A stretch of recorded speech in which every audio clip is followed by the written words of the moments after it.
bago umuwi sa probinsya para sa bagong taon. Nagpakawala ako ng isang grupo ng piranha sa pool ng aking bilya. Nag-alaga ako ng isang napakalaking sawa sa silid aklatan. Kasama ang isang grupo ng mga hindi makamandag na gagamba. Pagkatapos ay tahimik kong hinintay na kumatok ang dati kong nobya. Sa nakaraang buhay sinamantala niya ang pag-uwi ko sa probinsya. At dinala ang buong pamilya niya para makitira sa villa ko. Hindi lang sila natulog sa kama ko. Binuksan pa nila ang mamahaling red wine ko. Sinira rin ng dalawa niyang pamangkin ang koleksyon ko. Ng mga figurine sa buong silid. Nang singilin ko siya sa mga pinsala. Nag-live siya at nagkunwaring magpapakamatay para i-pressure ako. Sinabi niyang dahil lang sa ilang laruan ay pinapatay ko raw siya. Dahil dito kinamuhian ako ng mga netizen na walang alam sa totoo. Sinira nila ang kumpanya ko. Binato nila ako ng bulok na itlog habang tumatawid ako. Kaya hindi ako nakaiwas. At nabangga ako ng rumaragasang sasakyan. Dito ako muling nabuhay. Sa mismong sandaling kakahiwalay lang namin. Magdamag kong inilipat ang mga figurine ko. Lahat sa isa ko pang bahay. Pagkatapos ay naglagay ulit ako ng piranha sa pool ng bakuran. Sa silid aklatan, nag-alaga rin ako ng malaking sawa at itim na gagamba. At nagdikit ako ng babala sa pintuan, na may mababangis na alagang hayop sa loob. Mahigpit na ipinagbabawal ang pagpasok, pero alam kong hindi niya mapipigilang sirain ang kandado. Dahil ang tinitirhan ko ay villa na nagkakahalaga ng milyon. Sapat para ipagmalaki niya ng matagal. Gustong magbagong taon sa bahay ko. Kaya bibigyan ko siya ng hindi malilimutang bagong taon. Handa na ang lahat, maingat kong isinara ang mga pinto at bintana. At sinadya kong isabit sa pintuan. Ang kapansin-pansing pulang babala, may mababangis na alaga sa loob. Bawal pumasok, sariling pasok sariling pananagutan. Pinuksan ko ang buong sistema ng surveillance sa bahay. Tiniyak kong kontrolado ko ang bawat sulok. Pagkatapos ay nagmaneho ako palabas ng villa area. Matapos lumayo ng 10 kilometro, tumigil ako sa isang hotel sa expressway service area. Binuksan ko ang phone at ikinonekta sa villa. Sa monitor ay tahimik at walang laman ang marangyang bahay. Kumikinang ang tubig sa pool sa bakuran. Sino ang mag-aakalang may nakatagong panganib sa ilalim? Gabi ng bisperas ng bagong taon alas 7. Kumakain ako ng mamahaling pagkain. Biglang nanginig ang phone ko. May lumabas sa screen ng surveillance. Isang luma at sirang van ang huminto sa harap ng villa. Bumukas ang pinto ng sasakyan. Unang bumaba si Lin Wan suot ang mataas na takong. Kasunod ang mga magulang niya at dalawang makulit na pamangkin. May bitbit na maraming bagahe ang ina ni Lin. May buhat na isang kahon ng alak ang ama ni Lin. Dalawang batang 7-8 taong gulang ang tumakbong masaya papunta sa villa. Mama, ang ganda at ang laki ng villa na ito. Sinasabi ko sa'yo sinadya lang niya ang makipaghiwalay. Gusto lang niyang magpakipot. Sa huli akin din ang bahay na ito. Ito ay mansyon na nagkakahalaga ng 10 milyon. 1-1 sinuwerte ka. Lumapit sa pintuan ng ama ni Lin. Nakita ang babala, kumunat ang noo. Nakasulat na may mababangis na alaga. Hindi naman siguro totoo. Umiti si Lin Wan nang may pangmamaliit. Matagal kaming nag-date. Ni pusa wala siyang inalagaan. Siguro ay takot lang siya na may pumasok ng palihim. Kaya sinadya niyang gumawa ng panakot. Habang nagsasalita, inilabas niya ang kanyang phone. Tumawag siya sa isang numero. Asimang Wang ba ito? Ako yung huling nagpa-unlock sa'yo.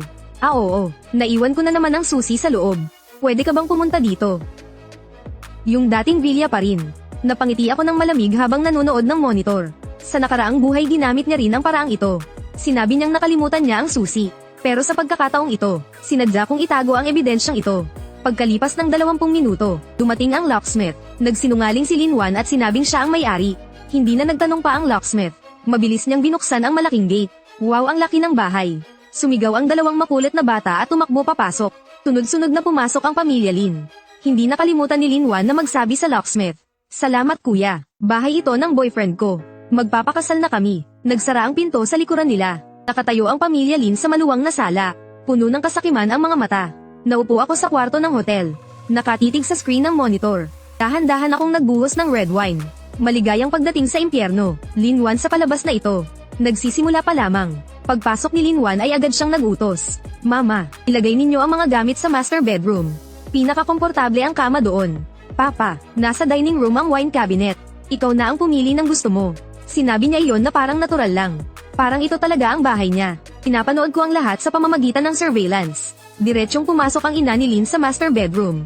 Inihagis ang malites sa tunay kong leather na kama. Binuksan ng ama ni Lin ang wine cabinet.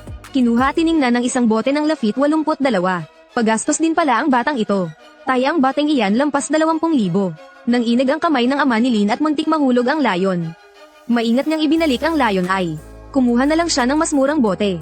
Ito na lang ang inumin natin. Nagwawala na sa kakatakbo ang dalawang makulit na bata sa sala. Ang isa ay diretsyong umapak ng may suot na sapatos. Tumalon sa aking Italianong leather sofa na nagkakahalaga ng 100,000. Kumuha ang ina ni Lin ng butong pakwan at mani mula sa bag. Umupo ang buong pamilya sa sofa at nagsimulang kumain. Nagkalat sa paligid ang mga balat ng buto. Bahagya kong hinigpitan ang hawak sa baso ng alak. Pinapaalalahanan ko ang sarili na kumalma. Nagsisimula pa lamang ang palabas. Pagkaraan ng kaunting pagkain ni Linwan, may bigla siyang naalala. Nilabas niya ang phone at itinayo ang selfie stick. Mga sis-live na ako. Grabe Wanwan, nasaan ka ngayon? Ang laki at ang sosyal ng bahay. Ngumiti si Linwan ng may yabang. Mga sis, ito ang villa ng boyfriend ko. Alam niyang nagkamali siya. Paulit-ulit niya akong hinihiling na makipagbalikan. Pati susi ng bahay na ito ibinigay niya sa akin. Napangiti ako ng malamig noong nakaraan, ganito rin siya manloko. Ginawa niya akong parang asong reserba na humahabol. Ang bait ng boyfriend mo sayo.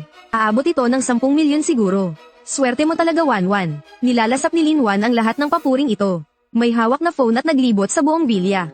Tumayo sa unang palapag ng villa. Ipakikita ko sa inyo ang open kitchen dito. Hindi ba sobrang laki at maliwanag?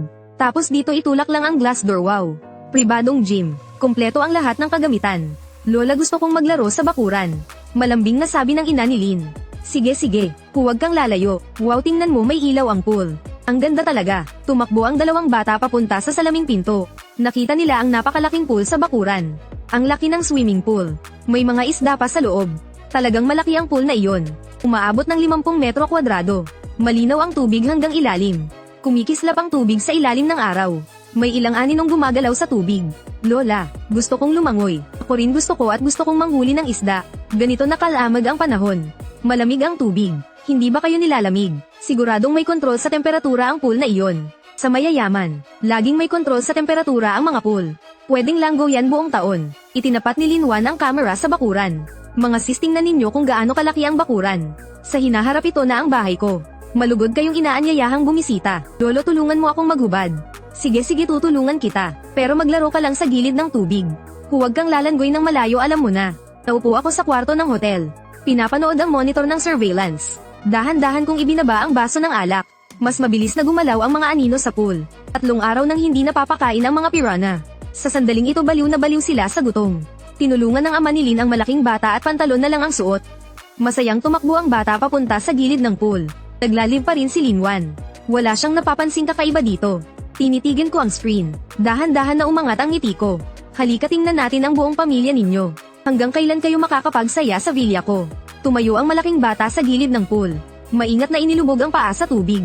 321. Hindi malamig. Talagang mainit ito. Pagkasabi noon ay tumalon siya. Bumulusok siya papasok sa pool. Sumabog ang tilamsik ng tubig. Nagkakanda-hirap lumangoy ang bata sa tubig. Masaya siyang tumatawa. Nanunood ng may inggit ang mas batang bata sa gilid. Gusto rin niyang pumasok sa tubig. Nakatayo sa gilid ang ama ni Lin na nakangiti. Dahan-dahan. Huwag mabulunan. Nakatitig sa monitor. Nagsisimula ng magtipon ang mga anino sa ilalim ng tubig. Lubhang sensitibo ang mga piranha sa amoy ng dugo at galaw sa tubig. Sobrang sensitibo. 3 araw nang hindi kumakain ang mga ito. Parang mababangis na hayop na nakaamoy ng karne. 5 segundo, 4 na segundo. 3 segundo bigla. Ang tawa ng malaking bata ay naging matinding hiyaw. Nagpumiglas siya ng baliw sa tubig. Magulong hinahampas ng 2 kamay ang tubig. Parang may kung anong humihila sa buong katawan pababa. Agad na namula ang ibabaw ng tubig. Umalat ang dugo sa bilis nakita ng mata. Tulungan ninyo ako, lolo, iligtas mo ako. Biglang nagbago ang mukha ng ama ni Lin. Hindi na nag-isip at tumalon sa tubig.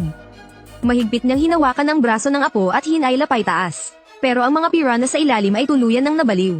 Kinakagat nila ang maliliit na binti ng bata. Isa pagkatapos ng isa. Ayaw talaga bumitaw. Bitawan ninyo, bitawan ninyo. Sumisigaw ang ama ni Lin habang humihila. Nakagat din ng ilang beses ang kanyang mga braso. Narinig ng ina ni Lin ang kaguluhan. Tumakbo palabas at nakita ang pool na puno ng dugo. Napahiyaw siya sa mismong lugar. Apo ko. Hawak pa rin ni Linwan ang phone at nakalive. Pag-ikot ng camera, nakita ng lahat ng nanonood ang madugong eksena. Diyos ko, ano iyon? May kung anong pumakagat sa tubig.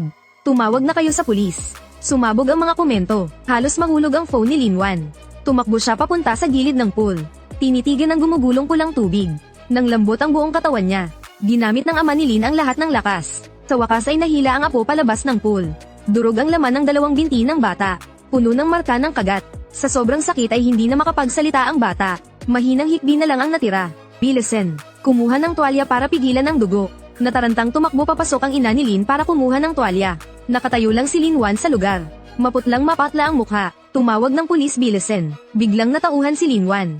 Kukuha na sana siya ng phone. Ngunit bigla siyang huminto. Tumawag ng pulis. Ano ang sasabihin na sinira niya ang kandado ng bahay ng iba? At ginamit pa ang swimming pool ng iba.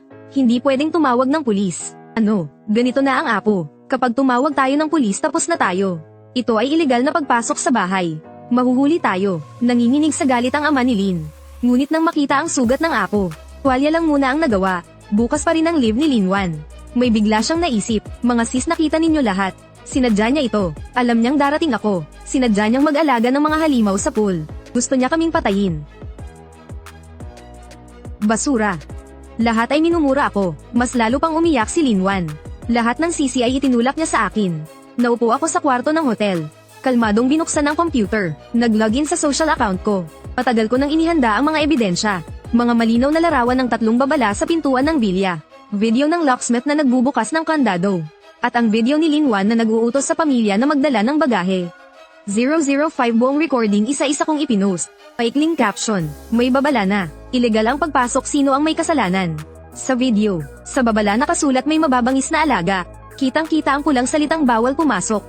Ang usapan ni Linwan na panlilin lang sa locksmith ay malinaw ding naitala. Why hindi ba sabi ng babaeng ito dati wala pang 10 minuto?